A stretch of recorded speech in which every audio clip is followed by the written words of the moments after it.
رانا ثناء اللہ نے امید ظاہر کی ہے کہ پاک امن دینے میں کامیاب ہوگا۔ انہوں نے فیصل آباد میں کانووکیشن تقریب کے بعد میڈیا سے گفتگو میں کہا کہ صرف ٹرمپ نہیں بلکہ پوری دنیا پاکستان کی تعریف کر رہی ہے۔ کچھ لوگ ذاتی بغض میں پاکستان کو نقصان پہنچانے سے گریز نہیں کر رہے۔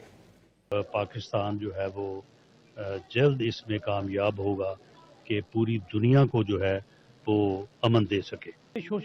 دیکھیں سوشل میڈیا میں بعض لوگ ہیں جن کی ذاتی گھٹیا سیاست، جن کا بغض جو ہے وہ تو آپ کے علم میں ہے کہ مارکہ حق کے اوپر بھی انہوں نے پہلے کوشش کی تھی کہ اس وقت بھی جو ہے وہ پاکستان کے یعنی تشخص کو جو ہے وہ بگاڑا جائے، تو ان سے تو آپ کچھ بھی توقع کر سکتے ہیں۔ وہ اپنے ذاتی بغض اور اناد کی بنیاد کے اوپر وہ پاکستان کو نقصان پہنچانے سے بھی جو ہے وہ باز نہیں رہتے۔